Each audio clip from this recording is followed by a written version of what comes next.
kita perlu bercakap tentang kepentingan daripada perspektif gender?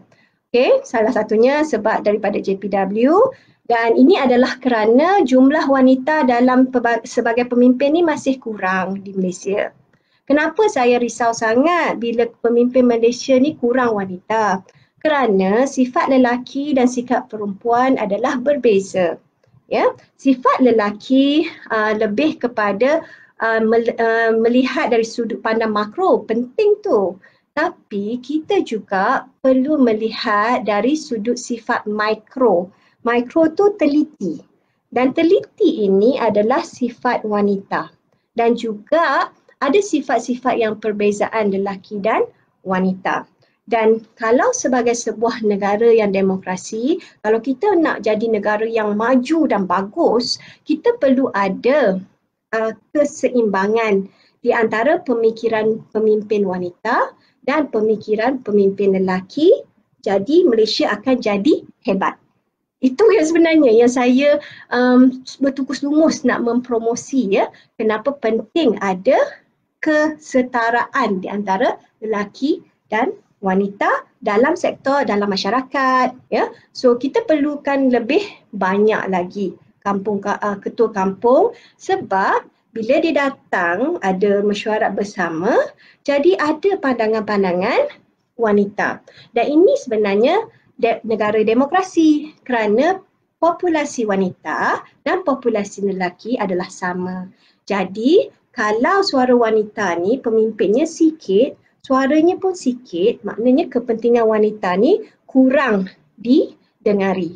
Tapi kita kena ingat, kepentingan wanita bukan untuk wanita saja, tapi untuk kanak-kanak, untuk lebih kepada masyarakat yang lebih prihatin, yang lebih telus dan sebagainya. Ya, saya tak kata lelaki di Malaysia ni tak prihatin, tak teliti, tak. Ya, lelaki di Malaysia ni bagus sangat. Memang tak sokong peperangan, memang sekarang ni macam rumah saya ni selalu yang masak suami. Ya, kalau nak bandingkan saya, ya. Memang lelaki Malaysia memang kebanyakan bagus, bapak saya dan juga ramailah rakan-rakan kat sini, ya. Memang bagus, ya. Dan selalulah kenapa di dalam masyarakat, sektor swasta, sektor awam, sektor politik masih kurang, ya. Sebab itulah kita nak bersembang hari ini. Tapi yang sebenarnya yang saya nak tekankan betul-betul, ya, adalah kepimpinan pemimpin, kita kena rajin, kita kena berani, kita kena ikhlas, ya, untuk selesai masalah, terutama masalah sekarang ni, ya. Okey. Mengapa kurang, ya? Mengapa kurang kenapa kurang wanita di dalam? Ya, ni ada seorang dah cakap dah. Syazrin kata, betul ke orang kurang gemar pemimpin wanita sebab dikatakan wanita ni being emotional. Ini adalah salah satu, ya, sebab kurang wanita di dalam sebagai pemimpin. Okey, saya nak cerita sikitlah, ya. Sebenarnya emosi ni adalah lelaki dan wanita sebab dua-duanya manusia. Ya, komponen manusia ni kita ada akli, kita ada akal, kita ada iman, ya, kita ada fizikal dan juga kita ada emosi. Ya, pernah dengar tak kata-kata kalau betul-betul, ya, kita ni sebagai manusia, kalau betul-betul kita nak ada impak kepada manusia yang lain, salah satu caranya touch the heart, touch the emotion. Ya, memang ada kan, pernah dengar kan? Okay, touch the emotion. Dan ini adalah sebenarnya emosi, wanita ni dikatakan emosi mungkin kerana sifat sahaja. Emosi ni baik sebenarnya, okay, untuk wanita dan untuk lelaki. Saya selalu bagi tahu pelajar saya, kalau mengajar subjek saya, kalau belajar subjek saya tanpa ada perasaan, hanya belajar untuk belajar saja dan attend kelas, susah untuk dapat objektif yang dikehendaki. Sebagai seorang pemimpin yang beremosi, itu adalah baik-baik. Tapi pastikan emosi itu untuk kebaikan, untuk mencapai objektif berjaya. Okey, untuk rakyat. Dengan emosi juga, pemimpin tersebut dapat kesihan, dapat sayang, kasih kepada orang lain. Ya, macam kita tengok Ustaz Abiliu, dia suka sebut I love you, saya sayang kakak, saya sayang abang. Dia suka kata itu. Emosi tu. Ya, Abiliu tu seorang pemimpin yang beremosi.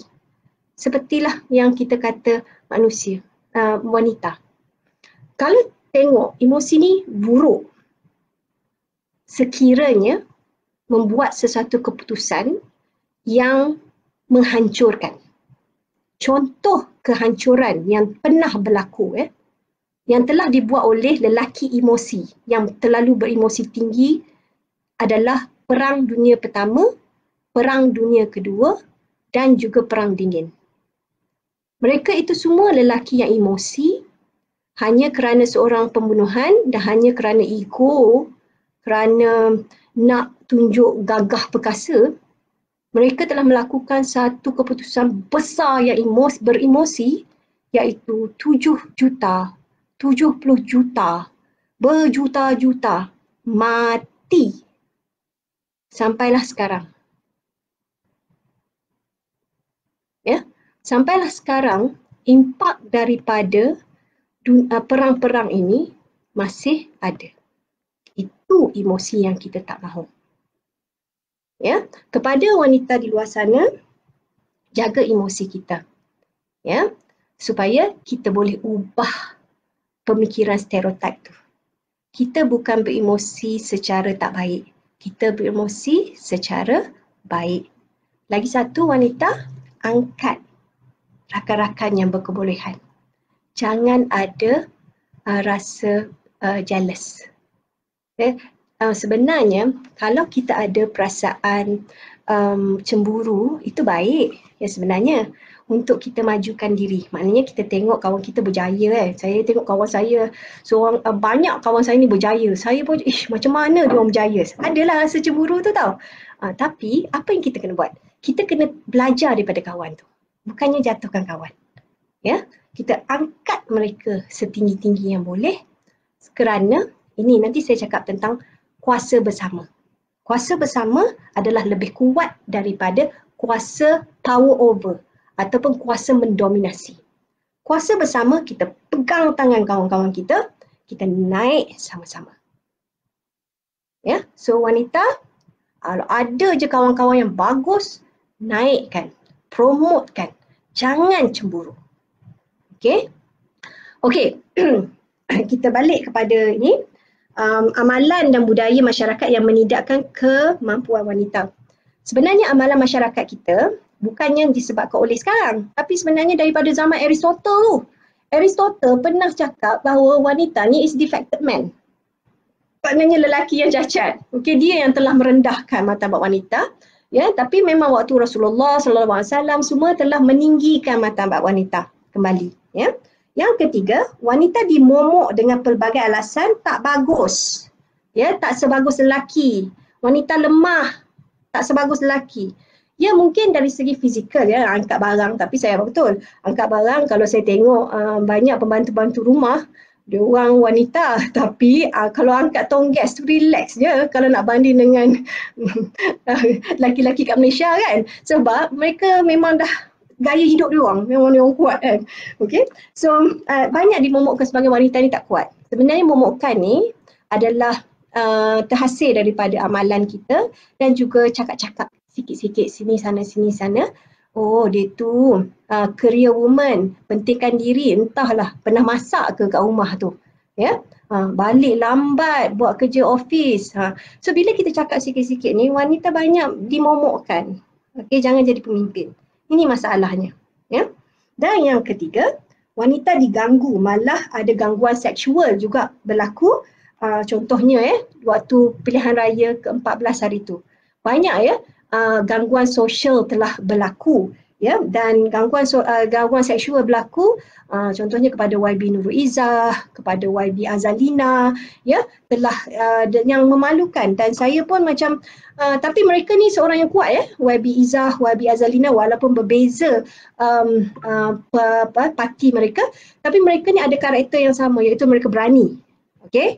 Mereka tak kisah, yang penting mereka tahu apa yang mereka buat, ya. tafsiran agama.